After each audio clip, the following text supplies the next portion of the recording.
Welcome to the Wolffpack Fitness Podcast with your host, Adrian Wolff.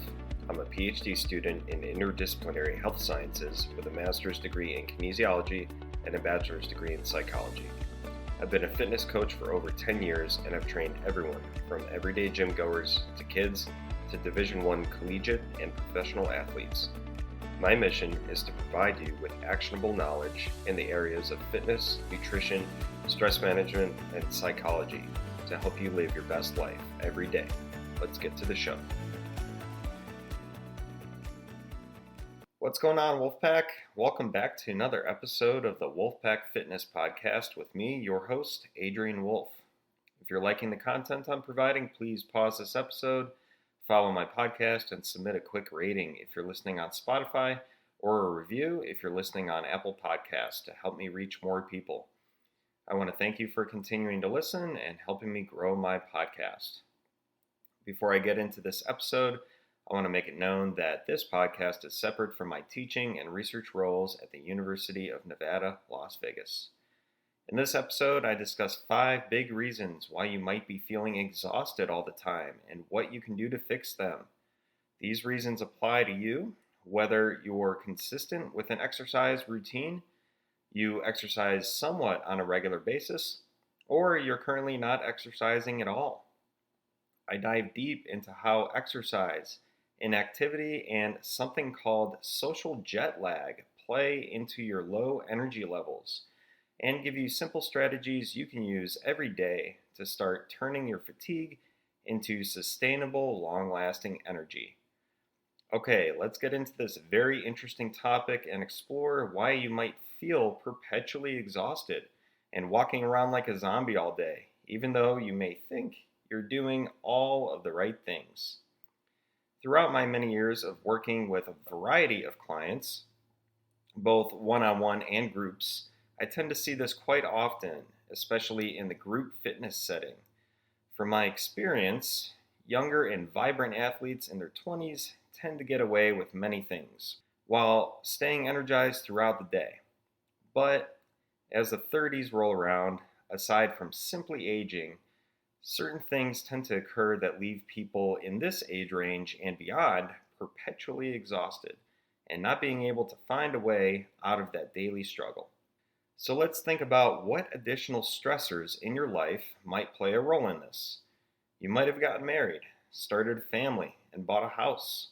You might have taken on more responsibility at home by getting a pet. You might have received a promotion at work that demands longer or different hours, resulting in a less than optimal change in your schedule. Or you might have had an unfortunate life event occur in your family and find yourself having to take care of someone close to you that isn't doing well. These are just a few common examples of life stressors that can contribute to a lifestyle that leads to chronic fatigue. But these are primarily examples associated with a natural progression of life that many of us choose or have to manage as they come up. Just be aware that these are common stressors that may already apply to you, and they're constantly operating in the background and contributing to daily emotional and physical stress. But in this episode, I'm going to take a deep dive into the 5 big reasons which you may not have thought of that are more than likely at the root of why you seem to always be above your chronic fatigue threshold, which is my own term for the point at which you seem to just always be tired and can't snap out of it and bring yourself back down below that threshold. Keep in mind that it's likely not any one of these reasons. I wish it was as easy as just identifying one thing and fixing it, but it's usually a compounding of these factors over time that results in your feelings of chronic exhaustion. But that's not to say that fixing one of these reasons won't make a huge difference. It most certainly can, especially reason number 2. And fixing one thing may put you back down below your chronic fatigue threshold, where your energy levels are higher and you're more productive. But feeling the best you can typically requires addressing multiple factors that are associated with a sustainable, healthy lifestyle. So that brings me to the first reason why you're always feeling tired. You're exercising too hard, too frequently. I really want to make sure I'm hammering this point home because this is such a common problem that often goes unnoticed. Because exercise is good for you, right? And if some exercise is good for you, then more frequency and harder intensity are also good for you too, right? That can be true, but only up to a certain point. And what point is that? Well, that's something that is individual to your unique needs and current circumstances that either you or you and your fitness coach need to figure out. Figuring out the ideal balance of exercise and rest can be tricky, but let me just say that it all starts out with your goals. What do you want to accomplish? Is it weight loss? Is it muscle gain? Is it a personal record in a weightlifting movement? Is it a personal record in an endurance event? Or is it just to be consistent with your chosen form of exercise and to live a healthy lifestyle and have enough energy to be productive throughout the day?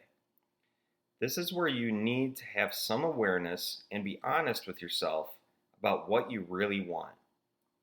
You may want to live that sustainable, healthy lifestyle with tons of energy, but occasionally you might want to do some short-term training for a competition like an obstacle course race or a powerlifting meet. That's great, but know that you will need to dial in your lifestyle choices a little more to train for that event if you want to feel and perform at your best. But I mainly want to focus on the person who wants to live that sustainable, healthy lifestyle and be strong and fit enough with an ideal amount of energy to be productive every day. If that's you, pay special attention to what I'm about to say. If your job does not pay you to exercise and perform at an elite level, you might want to take your exercise intensity and frequency into serious consideration. What does this mean? Intensity is how hard you're working during your workout. A high or vigorous intensity for a cardio workout would be anything at 77% of your maximum heart rate or above, according to the American College of Sports Medicine, ACSM. And to find your maximum heart rate, you can use the Hunt formula, which is maximum heart rate equals 211 minus 0.64 times your age. Now don't worry, the formula is in the show notes for you to reference, so you don't have to remember it. Just go check the show notes. And it tends to be a more accurate formula than just using the standard 220 minus your age formula. So say you're 30 years old, your max heart rate according to the formula would be approximately 192 beats per minute. So any form of exercise that brings your heart rate to or above 77% of that, which is about 148 beats per minute, would be considered high or vigorous exercise intensity, which needs to be managed appropriately. In addition to that, if you're lifting weights often, also known as resistance training, a vigorous intensity is considered anything at or above 70% of your one repetition maximum, which is how much weight you can lift one time for any particular exercise. So now I'm getting to the take-home message for this first reason why you're always tired. If you're performing 3 days or more of vigorous intensity exercise, whether through cardio or weightlifting alone, or a combination of cardio and weightlifting, as is common in many group fitness classes like CrossFit, Bootcamp, Orange Theory, and F45, you will be tired than most other people doing less frequent workouts of this type or of lesser intensity. Now, am I saying to stop your workout routine if you love doing this type of training 3, 4, 5, or more days per week? Absolutely not. Keep going, keep being active, and keep enjoying the community aspect of your routine. However, you need to know when to either dial your intensity back and do your workout at an easier pace, reduce the weight you're using for a workout so it feels lighter, or take a rest day altogether and come back the next day feeling refreshed. Communicate with your coach about what you feel like you need on any particular day. Their job is to modify the workout for you to give you what you need to get you to your goal. Their job is not to crush you to oblivion every single day you go to the gym. That's how chronic fatigue, exhaustion, and injuries occur. If you're feeling good and you feel like you can push yourself hard, do it and ask for some extra accountability from your coach. If you're feeling run down and need to take it easier, tell your coach and they should meet you where you're at and help you scale the workout appropriately. Sustainable fitness takes constant adjustments and awareness of your current state. Now, let's get into reason 2 for why you're always feeling tired, and that is you're not optimizing your sleep. When I say the word optimize, what I mean here is that some or multiple aspects of your sleep routine are not where they need to be. These aspects can range from not getting enough sleep time, not getting enough sleep quality, or having an inconsistent sleep schedule. Yes, I know, modern living really messes with proper sleep, but I do have some good news. There are many strategies, which I talked about in episode 3. You should go back and check that out after you're done listening to this, by the way. And these strategies can greatly help you get a great night of sleep and wake up feeling refreshed every day. But for this episode, I'll just give you a few ideas you can use to help you with your sleep time, quality, and schedule. It's no secret that poor sleep can substantially reduce your daily energy levels. In addition to low energy, research has shown that poor sleep can result in other problems like hormonal imbalances. For example, cortisol and growth hormone operate on your circadian rhythm and should be released at specific times within a 24-hour period. Your 24-hour sleep and wake pattern is your circadian rhythm. Typically, cortisol rises in the early part of the day to help get you going, and growth hormone is released during sleep to help your body repair. If your sleep time, quality, or schedule are inconsistent, the release of these hormones can become altered and suboptimal, contributing to poor recovery and fatigue. Poor sleep also has a negative impact on your glymphatic system. That's your brain's waste removal system. This can result in an inability to clear waste products in your brain that were accumulated throughout the day, leading to the sensation of feeling tired or less focused as you're awake. So here are a few ideas that can help you optimize your sleep time, quality, and schedule. For sleep time, if you're normally getting less than 7 hours of sleep, start by bumping that up by at least 30 minutes. If you really can't, try to schedule your wake-up time around the end of a sleep cycle. This will help you avoid sleep inertia. That's the drowsy feeling that sticks around for a while after you wake up, if you wake up in the middle of a sleep cycle.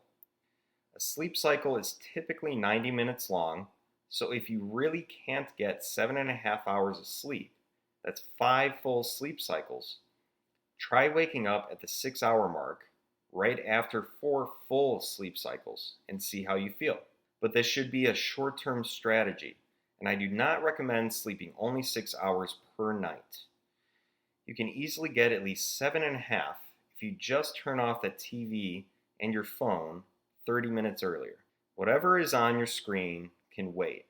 I'm in the middle of watching playoff hockey right now. There's very little more exciting for me than that. If I can turn my TV off for that, so can you. For sleep quality, aim to have your last full meal at least 2 hours before bedtime. Reduce the amount of water you're drinking as bedtime approaches, and slowly sip herbal tea like chamomile. Do some mindfulness meditation like I discussed in episode 9 of my podcast, and dim all your lights 1 hour before bedtime. You can also read a book that's not overly stimulating, and make sure the temperature in your room is on the cooler side, around 67 degrees Fahrenheit to help your body's core temperature drop naturally as you sleep. Now, for your sleep schedule, be consistent whether you have a typical 9 to 5 schedule or you're a shift worker. Whatever it is, consistency is key. You have to tell your mind and body that a specific time of day is designated for wakefulness and for sleep. In fact, there is a phenomenon known as social jet lag that has been studied by researchers. Social jet lag commonly occurs on the weekends when people typically delay their sleep times by several hours by staying up later than usual for any number of social reasons. So, one of my colleagues at the University of Nevada, Las Vegas, has studied this phenomenon in mice. And one of his research studies, published in the Journal of Applied Physiology last year, has found that social jet lag results in more weight gain and a lower ability to adapt from and perform well while exercising, compared to mice with a regular sleep schedule. Before you say, well, that happened with mice, what about humans? According to the National Human Genome Research Institute, humans, mice, and other mammals shared a common ancestor approximately 80 million years ago, and the human and mouse genomes are approximately 85% identical. So, scientists can look at specific functions within mice and use them to understand what might occur in humans as well. That specific study's results were also consistent with other human studies conducted on shift workers, non-shift workers, and ROTC cadets. So to optimize your sleep schedule, try to do what you can to avoid social jet lag on the weekends. But I'm not naive, and I know this is not the most realistic thing for many people, including myself. I like to go out on the weekends and have a good time as well. But what I tend to do that has worked pretty well for me is to limit the social jet lag to just one night, usually on a Friday, where I allow myself to have some fun and stay out for a few hours later than usual. So this might look like I'm out until midnight and asleep by 1 a.m. I wake up the following morning around 7 to 7:30 a.m., knowing I'm probably going to be a bit fatigued throughout the day. So I'll probably try and squeeze in a short 20 to 30 minute nap in the middle of the day. Then I'm in bed by 10 to 10:30 p.m. that night and up by 6:30 to 7 a.m. Do a normal Sunday, then I'm in bed by 8:45 to 9:15 p.m. Sunday night, and then I'm ready to be up by 5 a.m. the next Monday morning, and I'm good to go. On rare occasions, I might have the late night happen on Saturday. In that case, I might be struggling a bit on Monday, but I discipline myself to make sure really late Saturday nights don't occur more than once a month, if that. And that's life. You have to accept the consequences of your actions when you let yourself go, and discipline yourself to keep your sleep optimized the vast majority of the time if you want to feel your best. All right, so let's get into the third reason you're always tired. You're not eating the right foods or the correct amount of foods for your activity level. So let's talk about the right foods first. The right type of food is highly subjective and depends on various things like your goals. Are you trying to lose body weight or body fat? Are you trying to gain body weight and lean muscle? Are you trying to maintain your body weight and feel more energetic? There are literally tons and tons of books out there on nutrition alone. So when I say the right foods, in this episode, I'm talking about general principles for healthy eating and foods that will support healthy functioning of your body. Then I'll touch on the correct amount of those foods to give you an idea if you're actually eating enough to support your daily activities.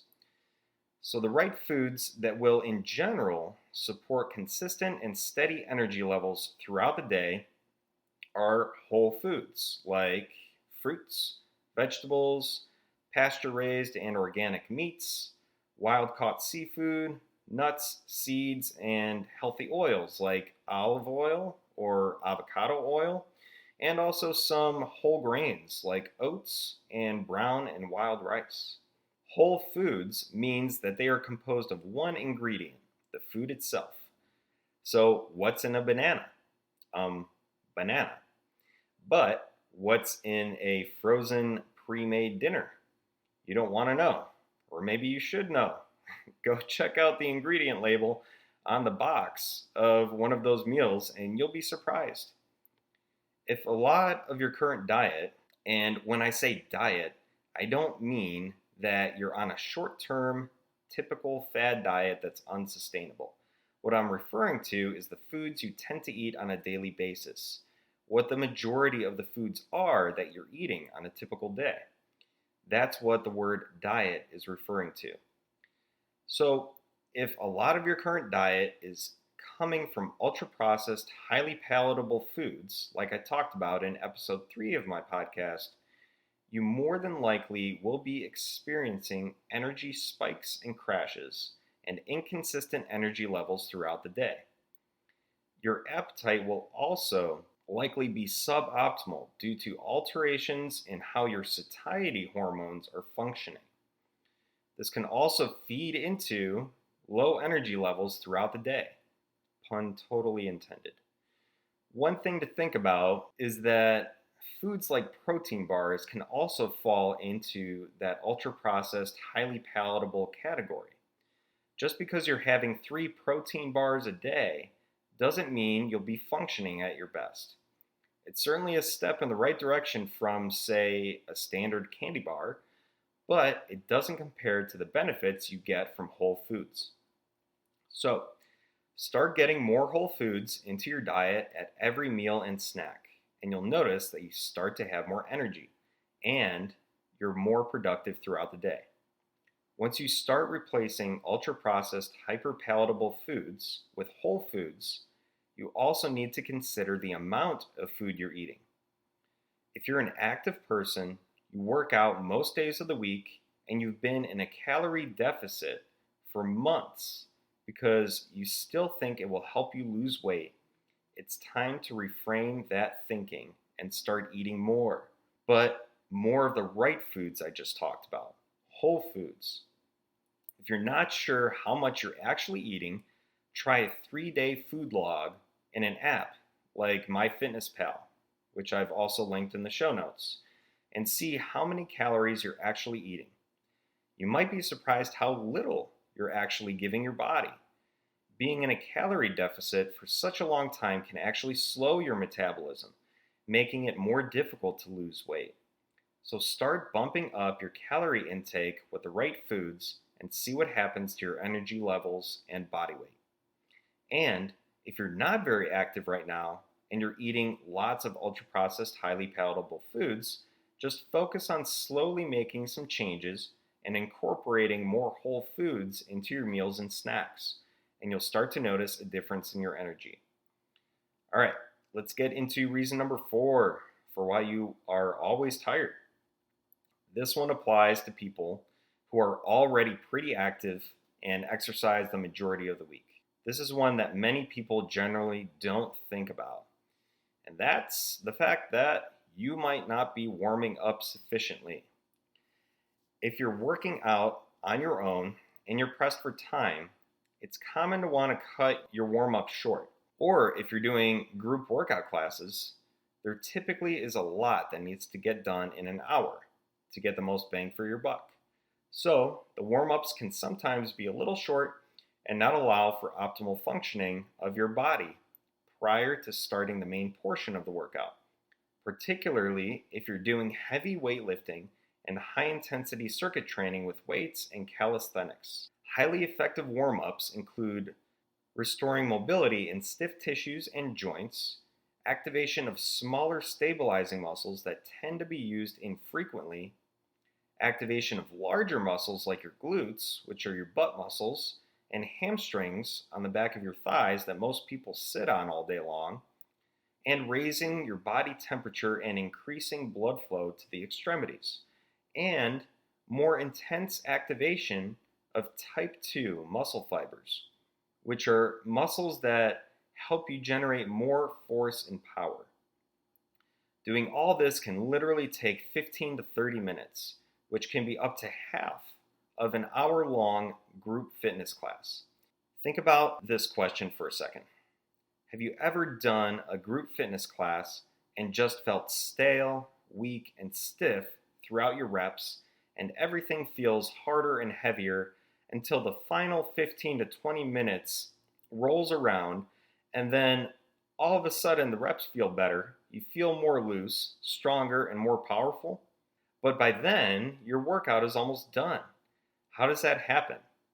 Well, your muscles were likely not fully prepared for the workout you put them through.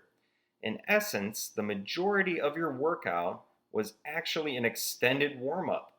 So, you may feel like you were just tired, but in fact, you were not warmed up enough. So how do you fix this? There are a few options. First, you can get to the gym 20 to 30 minutes earlier and do your mobility and muscle activation exercises prior to the class start time. I also recommend jump roping because it's great at facilitating a phenomenon known as the muscle pump in your lower extremities. As you contract your calves while you're jumping, your muscles exert higher pressure on your veins and allow a greater amount and faster blood flow to get from your legs to the rest of your body. So, this is an extremely efficient general warm-up, and it takes less than 5 minutes to really get your heart rate and your body temperature up. Or if you can't get to the gym early enough, go a little harder than you normally would for your standard warm-up pace if you're doing a cardio machine. Or do a few extra reps or slightly heavier weight on your warm-up exercises. Get a high-quality warm-up in and see how much more energized and ready you feel for your workout. And the fifth and final reason you are likely always tired is the exact opposite of what I just talked about. And that reason is that you may not be exercising enough and you're too sedentary. If you have a standard desk job and you're not currently exercising consistently or not at all, I guarantee you that this is a large contributor to why you're always feeling tired and you're finding yourself constantly going to the break room for that afternoon coffee or energy drink. I'm going to keep this simple. You have muscles on your body for a reason. Muscles generate movement. Our bodies did not evolve to be sedentary all day. In fact, a study published in the Journal of Occupational and Environmental Medicine found that inactivity was significantly associated with burnout. That's mental, emotional, and physical exhaustion compared to those people who were more physically active. They also found a dose-response relationship in working hours and burnout, meaning as weekly working hours increased, so did the risk of experiencing burnout. However, this was less common in those people that were physically active. So, if you're currently not participating in an exercise program, I strongly recommend that you start doing something like taking a break from work to go for a 5 to 10 minute walk or several flights of stairs every hour throughout your day at a minimum. Or if you feel like you're ready to start incorporating a regular exercise routine, I'd recommend that you listen to episodes 1, 2, and 12 of my podcast in that order to help you get started. All right, that's all for today, Wolffpack. I've scattered your action items in throughout the episode, so pick one to improve upon based on your current situation. If you're liking the content, please follow and rate the show on Spotify or leave me a review if you're listening on Apple Podcasts, and introduce the show to your friends and family. I would also love for you to leave a comment about any additional topics you would like to learn about in the areas of fitness, nutrition, stress management, or psychology. You can also find me on social media on Instagram at coach_awolf and YouTube at Wolffpack Fitness. Thanks for listening. Go get your action item done and tune in for the next episode. Take care.